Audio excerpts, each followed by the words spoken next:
After the death of King Ahaziah of Israel, the country of Moab rebelled against Israel. King Ahaziah of Israel fell off the balcony on the roof of his palace in Samaria and was seriously injured. So he sent some messengers to consult Baalzebub, the god of the Philistine city of Ekron, in order to find out whether or not he would recover. But an angel of the Lord commanded Elijah, the prophet from Tishbe, to go and meet the messengers of King Ahaziah and ask them, "Why are you going to consult Baalzebub, the god of Ekron? Is it because you think there is no God in Israel? Tell the king that the Lord says, you will not recover from your injuries.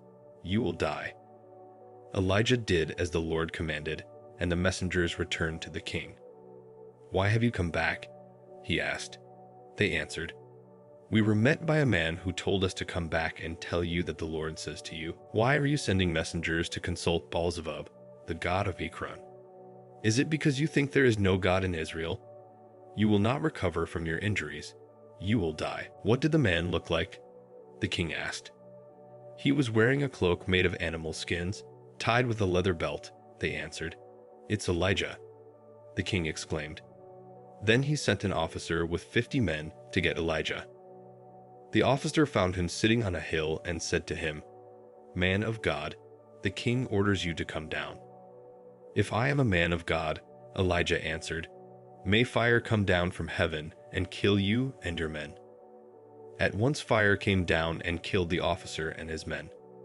The king sent another officer with 50 men, who went up and said to Elijah, "Man of God, the king orders you to come down at once." "If I am a man of God," Elijah answered, "may fire come down from heaven and kill you and your men." At once the fire of God came down and killed the officer and his men. Once more the king sent an officer with 50 men.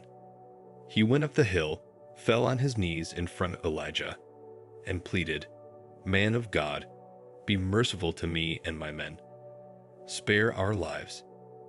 The 2 other officers and their men were killed by fire from heaven, but please be merciful to me. The angel of the Lord said to Elijah, "Go down with him, and don't be afraid."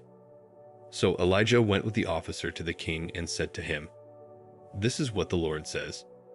Because you sent messengers to consult Baalzebub, the god of Ekron, as if there were no God in Israel to consult, you will not get well. You will die." Ahaziah died, as the Lord had said through Elijah. Ahaziah had no sons, so his brother Joram succeeded him as king in the 2nd year of the reign of Jehoram, son of Jehoshaphat, king of Judah. Everything else that King Ahaziah did is recorded in the history of the kings of Israel. The time came for the Lord to take Elijah up to heaven in a whirlwind. Elijah and Elisha set out from Gilgal, and on the way Elijah said to Elisha, "Now stay here. The Lord has ordered me to go to Bethel." But Elisha answered, "I swear by my loyalty to the living Lord and to you that I will not leave you." So they went on to Bethel. A group of prophets who lived there went to Elisha and asked him, "Do you know that the Lord is going to take your master away from you today?" "Yes, I know," Elisha answered, "but let's not talk about it." Then Elijah said to Elisha, "Now stay here. The Lord has ordered me to go to Jericho." A group of prophets who lived there went to Elisha and asked him, "Do you know that the Lord is going to take your master away from you today?" "Yes, I know," Elisha answered, "but let's not talk about it." Then Elijah said to Elisha, "Now stay here. The Lord has ordered me to go to the Jordan River." But Elisha answered, "I swear by my loyalty to the living Lord and to you that I will not leave you." So they went on, and 50 of the prophets followed them to the Jordan. Elijah and Elisha stopped by the river, and the 50 prophets stood a short distance away. Then Elijah took off his cloak, rolled it up, and struck the water with it. The water divided, and he and Elisha crossed to the other side on dry ground. There, Elijah said to Elisha, "Tell me what you want me to do for you before I am taken away." "Let me receive the share of your power that will make me your successor," Elisha answered. "That is a difficult request to grant," Elijah replied. "But you will receive it if you see me as I am being taken away from you. If you don't see me, you won't receive it." They kept talking as they walked on. Then suddenly a chariot of fire, pulled by horses of fire, came between them, and Elijah was taken up to heaven by a whirlwind. Elisha saw it and cried out to Elijah, my father, mighty defender of Israel, you are gone." And he never saw Elijah again. In grief, Elisha tore his cloak in two. Then he picked up Elijah's cloak that had fallen from him, and went back and stood on the bank of the Jordan. He struck the water with Elijah's cloak and said, "Where is the Lord, the God of Elijah?" Then he struck the water again, and it divided, and he walked over to the other side. The 50 prophets from Jericho saw him and said, "The power of Elijah is on Elisha." They went to meet him, bowed down before him, and said, "There are 50 of us here, all strong men. Let us go and look for your master. Maybe the Spirit of the Lord has carried him away and left him on some mountain or in some valley."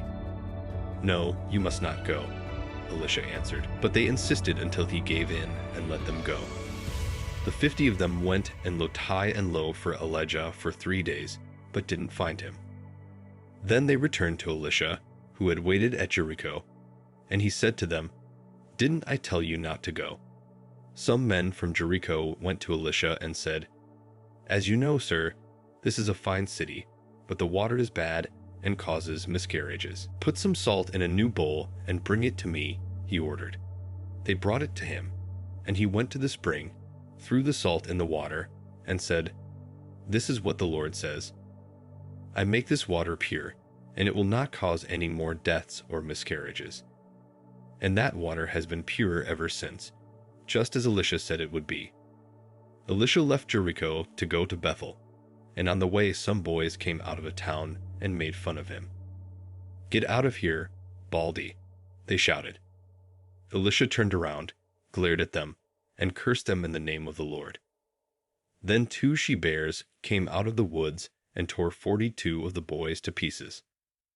Elisha went on to Mount Carmel, and later returned to Samaria.